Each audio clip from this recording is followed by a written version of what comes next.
মৰাণৰ চেপন চাহ বাগিচাত চাহ শ্ৰমিক মহিলাৰ বিশাল সমাৰোহ সম্পন্ন।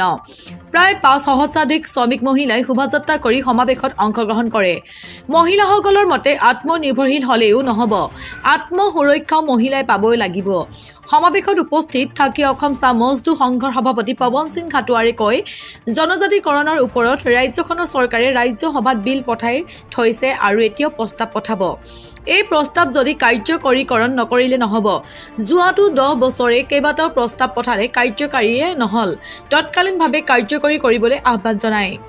ইপিনে চাহ শ্ৰমিকসকলক প্ৰদান কৰিবলগীয়া ভূমিপট্টাৰ ওপৰতো প্ৰতিক্ৰিয়া প্ৰকাশ কৰে সংঘৰ সভাপতি ঘাটুৱাৰে। মৰাণ শাখা অসম চাহ মজদুৰ সংঘৰ অন্তৰ্গত চেপন চাহ বাগিচা কৰ্মা ভৱনৰ প্ৰেক্ষাগৃহত বিশাল চাহ শ্ৰমিক সমাৰোহখনি অনুষ্ঠিত হয়। অসম চাহ মজদুৰ সংঘ আৰু চাহ মজদুৰ মহিলা সমিতি মৰাণ শাখাৰ সৌজন্যত চেপন চাহ বাগিচা শ্ৰমিক কৰ্মচাৰী মহিলা সমিতি আছাৰ আতিথ্যত অনুষ্ঠিত হয়।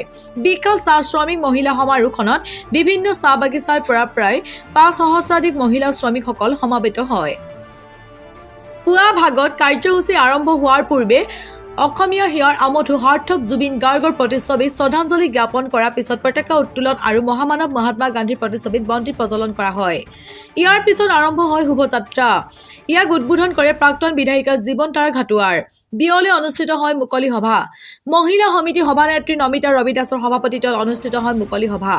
সভাত উপস্থিত থাকে অসম চাহ মজদুৰ সংঘৰ সভাপতি পৱন সিং খাটুৱাৰ, ঝুমুৰ গুৰু ভদ্ৰ ৰাজুৱাৰ, শ্ৰমিক নেত্ৰী মায়া বাউৰী, সমাজকৰ্মী অতুল বৰুৱা, সভাপতি মনোজ তাঁতী, ষ্টিফান চাওৰা, সমাজকৰ্মী দীপক তাঁতী, মৰাণ শাখাৰ সম্পাদক তথা কেন্দ্ৰীয় শ্ৰমিক নেতা লক্ষেশ্বৰ তাঁতী, আস্থা নেতা অনিল নায়ক, শ্ৰমিক নেতা প্ৰকাশ নাগ, সমাজকৰ্মী গৌতম হাতীমুৰীয়া।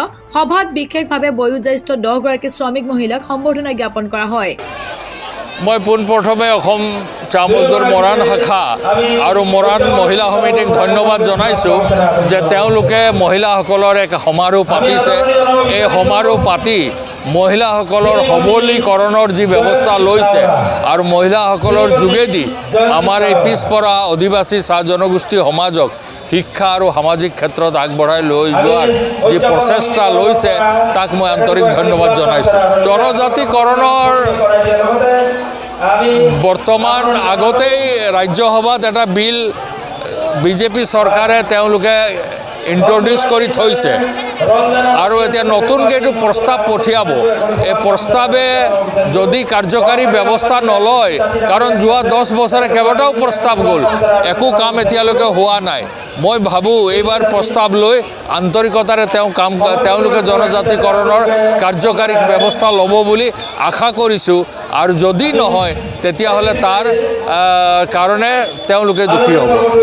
ভূমিপট্টাৰ যিটো নীতিগত আমি আদৰণি জনাইছোঁ, কিন্তু আমি কৈছোঁ যে চাহ বাগিচাত 3 শ্ৰেণীৰ শ্ৰমিক থাকে, এটা পাৰ্মানেণ্ট আৰু কেজুৱেল আৰু এনে কিছু লোক আছে যিসকলে বাগিচাত থাকে কিন্তু কাম নকৰে। আমি কৈছোঁ যে সকলোকে মাটি দিয়াৰ, গৃহভূমি দিয়াৰ চৰকাৰে ব্যৱস্থা ল'ব লাগে। আৰু যেতিয়া এই ব্যৱস্থা কাৰ্যকাৰী হ'ব তেতিয়া নিশ্চয় আমি ধন্যবাদ জনাম। এতিয়া প্ৰস্তাৱটো লৈছেহে, কিন্তু কাৰ্যকাৰী কেনেকৈ কৰিব তাৰ ওপৰত বহুখিনি কথা নিৰ্ভৰ কৰিব। মুখ্যমন্ত্ৰীয়ে আলোচনাৰ কাৰণে মাতিছিলে আৰু সেই আলোচনাত মই অসম চাহ মজদুৰ সংঘৰ ফালৰ পৰা আমাৰ বক্তব্য আমি দাঙি ধৰিছোঁ আৰু আমাৰো পৰামৰ্শও দিছোঁ। সেইমতে যদি কাম কৰে তেতিয়াহ'লে নিশ্চয় আমি তেওঁ কি ধৰণে কাম কৰে সেইটো আমি চাই লৈহে তাৰ পিছত মতামত দিম।